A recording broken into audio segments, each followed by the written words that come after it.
So this is the third and final part of the series on the Yamaha R1 engine swap. On this series I'll be showing my methods of bleeding the oil system, the coolant system, and also towards the end of the video some dyno runs, so you get to see what one of these sound like on full chat as I test the engine, put it through its paces, and also come across some issues. So watch to the end, stay tuned. As you can see, we've filled it up. The oil sight glass is about 3/4 full. We're going to bleed the oil pump. You should see the oil level going down as the pump's spinning. So now it's pumping up, it's filling up the oil cooler, which is probably 300 mils worth of oil. And now it's coming out the oil filter housing, so we can fit a new filter, prime the filter up, and then we'll keep on going until we can see the oil coming out internally in the gearbox, and that will be the oil system bled, which you should do on a fresh engine rebuild, like I say, to fill up the oil coolers and stuff so that none of the galleries are empty, and as soon as you fire it up, it's got oil pressure.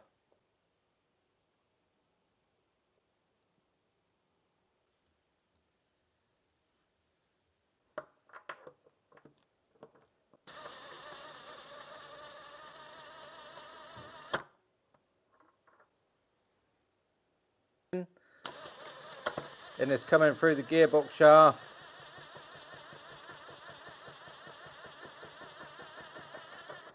So that would have primed the whole system up now. Now we can stick the clutch back in and it should be ready to run up, and then double check the oil level after that. But that is how you should bleed an oil system after a fresh engine rebuild, rather than just chucking oil in it, firing it up and wait until the oil pressure light goes out, because the damage is done by then, unfortunately. So that's the R1 engine, oil system all bled up, engine's back in, all the ancillaries, airboxes, throttle bodies, connectors are all put back together, which are all labelled up when I took it out. And that's all bolted back together. So now, coolant system. So there's several different ways of bleeding the coolant system. This is the way this worked for me. So use a small funnel and a jug. You want to measure roughly, or find out auto data, roughly what the system takes. This is 2.25 litres. So I put 2 litres in and then another half, and it's literally used half of that, if you can see, if it'll focus. So I know that there's the right amount of coolant in it, but it didn't take it all straight away. So fill it up on a side stand generally, if the radiator's on the right hand side, and fill it up slowly so that you don't encourage the system to get full of air bubbles, and then take it off the side stand. So I'll fill it up until it's full up to the top, and that took about 2 litres. Take it off the side stand, lean it over as far as you can on the hip, and you'll hear it glugging, and then top system back up, and then lean it over again until it basically stops glugging and you cannot fit any more coolant in it. And then what you want to do is put the cap on, run it up to temperature, let it all cool down, and then double check the system then and see if it needs topping up, and if it needs a tiny bit, just put a little bit in so that there's no air in the system, and then it should be good to go. Road test it. Just keep an eye on the temperature when you're riding it to make sure it doesn't go above like sort of normal operating temperatures, and then bring it back, check for leaks, which I've got the fairings off, and it is almost ready for the first run up of this engine now that the coolant system's bled and the oil system. Yeah, see what your run's like, and then we'll give it a test ride and run it up on the dyno, check the mapping to make sure it's okay, and we'll go from there. So I'm not going to lie, quite excited about this one. The engine's all back in, coolant, oil system all bled, ready for the first fire up. Let's see what happens.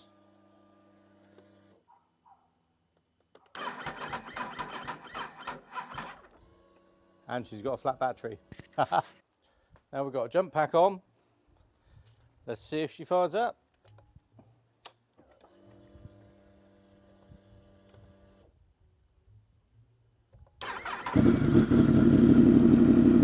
Yeah, look at that. Oil light went out instantly.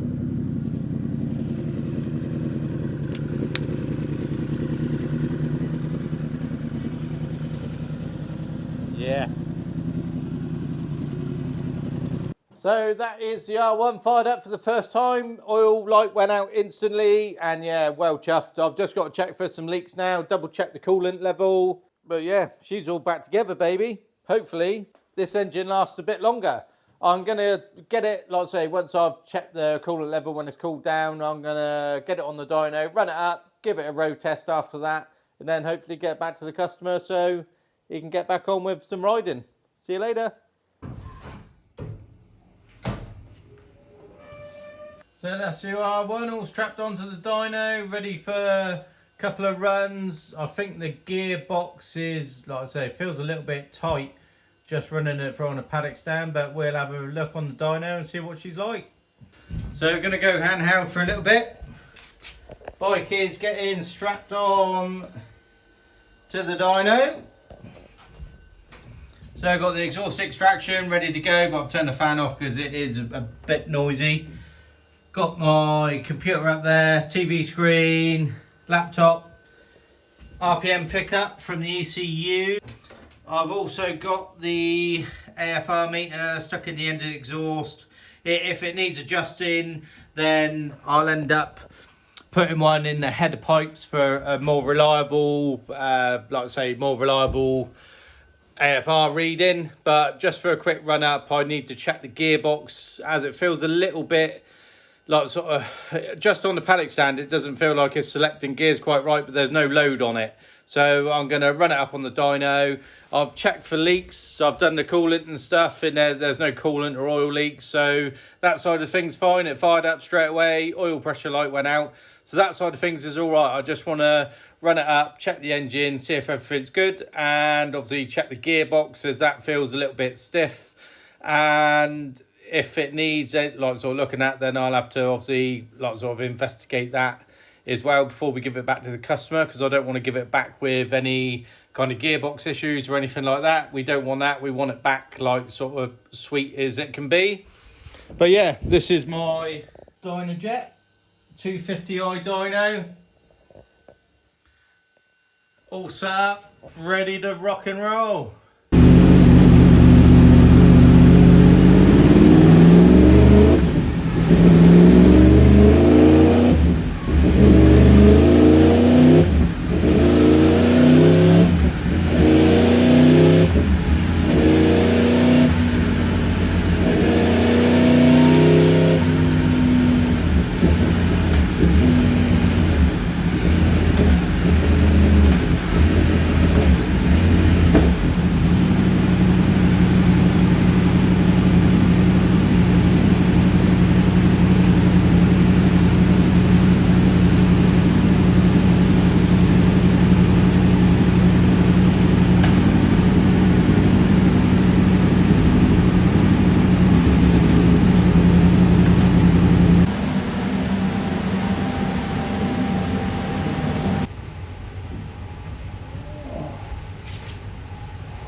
Well, that didn't go to plan. Unfortunately, there definitely feels like there's some kind of issue with the gearbox. So I'm gonna have to pull the clutch out and just check the detent arm and return spring and stuff behind.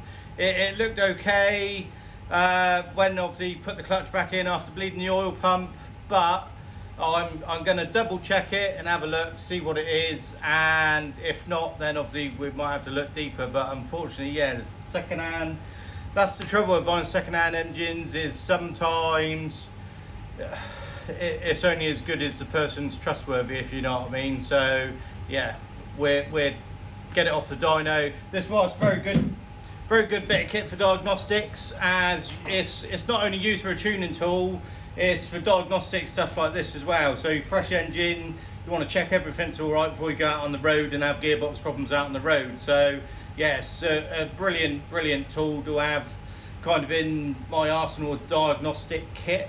So yeah, see you soon. Hopefully you might have found the problem with the gear selection. There should be a little tag stopping this wobbling about. Should keep that spring still to stop this waving about too much when you're trying to select gears on the mechanism. If you look on the old gearbox, there you go, look. See that tag? and it returns to central position. So hopefully I will be able to remove the shaft from the old engine, put it into this replacement second-hand motor, and fingers crossed that'll be the gear selection issues sorted. Unfortunately, I didn't notice it when I took the clutch out, but I wasn't looking for a gear changing problem then. I was told it was obviously a freshly sort of refreshed engine. So yeah, it's just one of those things, unfortunately, but fingers crossed, swap them over, we get it done. So we pop the clutch out, put the new gear shift arm in, and it feels like it's selecting gears all right. Now we've got to get the clutch back in, bearing in the middle. The oil pump lines up with these marks on the back of the clutch, which obviously spins the oil pump when the engine's running. So we've got to get the clutch lined up properly, otherwise you'll damage your gear and it won't turn the oil pump when you put it all back together. Now the clutch is all bolted in and torqued up. Got to assemble all the clutch plates, put the anti-judder springs in first, make sure you get them in the correct way, and then just stack the plates in, fibre steel, fibre steel, fibre steel, and then put the end plate on, torque all the bolts up. Now we've got the new gear shift selector arm in, just testing it out on the bench before I fire it up, and it's going between gears and selecting gears properly now. Just to give it a bit of a check before we fire her up. But yeah, much better gear selection.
So that's a wrap on the R1 engine swap. We did come across some issues on this. Hopefully you've learned a bit about bleeding the oil system, coolant system and stuff, in, like I say, things to check.